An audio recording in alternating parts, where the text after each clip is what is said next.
দুধ দিয়ে গরুর মাংসের এই ভাইরাল রেসিপিটা এতদিন অনেক দেখেছি, অনেক আপুদের ভিডিও দেখেছি আর সবাই বলেছে এটা নাকি অনেক মজা হয়। তো ভাবলাম আমিও একটু ট্রাই করে দেখি, যেহেতু এটা আমার কখনো ট্রাই করা হয়নি।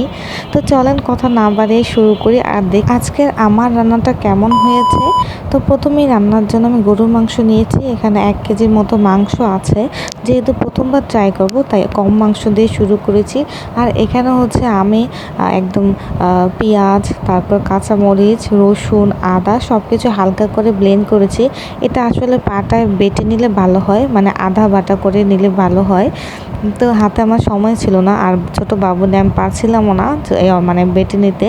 তাই আমি ব্লেন্ডারে হালকা করে একটু ব্লেন্ড করে নিয়েছি। এখন হচ্ছে সব কিছু আমি মিক্স করব, আর এটার সাথে পরিমাণ মতো লবণ, তারপর হচ্ছে গোলমরিচের গুঁড়ো, আর হচ্ছে যে মাংসের মশলা যেগুলো আমরা দিই, তেজপাতা, এলাচ, দারচিনি, এই সব কিছু দিয়ে, সাথে হচ্ছে রান্নার তেল, সব কিছু আমি এখন দিয়ে ভালো করে মিক্স করে নিই। আর এই হাতে মাখানোর উপরে হচ্ছে রান্নার টেস্টটা অনেক ডিপেন্ড করে। এটা যত ভালো করে মাখানো হবে ততই হচ্ছে টেস্টটা ভালো আসবে, ফ্লেভারটা সুন্দর আসবে। আর এভাবে ভালো করে মিক্স করে হচ্ছে 10-15 মিনিট ম্যারিনেট করে রেখে দিতে হবে। 10-15 মিনিট রেস্টে রাখার পর এখন হচ্ছে আমি রান্নাটা শুরু করব। তো প্রথমে হচ্ছে আমি 1 কাপের মতো দুধ দিয়েছি, দুধের সাথে একটু পানিও মিক্স করে দিয়েছি। এবার চুলাটা জ্বালিয়ে একদম মিডিয়াম আঁচে পুরো রান্নাটা কমপ্লিট করতে হবে, কারণ হাই হিটে দিলে আবার নিচেতে লেগে যেতে পারে, সেজন্য আমি মিডিয়াম আঁচে রান্নাটা করেছি। তো দুধ আর পানি একসাথে মিক্স করে আমি দিয়ে দিয়েছি।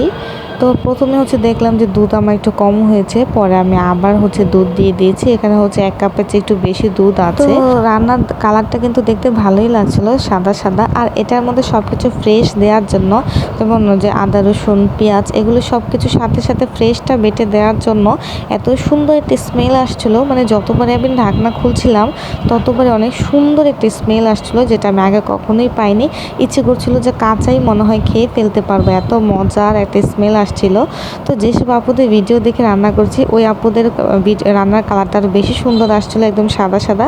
তো আমারটা কেন জানি একটু অন্যরকম হয়ে গেছে। যাই হোক, কালারটা পারফেক্ট না আসলেও এই মাংস রান্নার মানে টেস্ট এত মজা হয়েছিল, যেটা আমি আগে কখনোই পাইনি। একদমই মানে ঝাল ছাড়া, হালকা মশলা বাচ্চারাও খেতে পারবে, এরকম একটা টেস্ট, এরকম একটা ফ্লেভার। তো আমার কাছে তো অনেক বেশি ভালো লেগেছিলো। একদম মিডিয়াম আঁচে আমি পুরো মাংসটা রান্না করেছি, একটু পরপর জাস্ট ঢাকনা খুলে নেড়ে দিয়েছি, আর কি। তো মাংসটা কিন্তু অনেক বেশি সফট আর জুসি হয়েছিল, মানে গরম ছিল, আমি হাত দিয়ে দেখাতেও পারছিলাম না। তো যারা এখনও ট্রাই করেনি অবশ্যই এটা ট্রাই করে দেখতে পারেন, একদম বাচ্চা থেকে বুড়ো সবাই অনেক বেশি পছন্দ করবে। আজকের ভিডিওটি আপনাদের কাছে কেমন লেগেছে অবশ্যই কমেন্টস করবেন, আর ভালো লাগলে লাইক দিয়ে পাশে থাকবেন। দেখা হবে নেক্সট ভিডিওতে। আল্লাহ হাফেজ।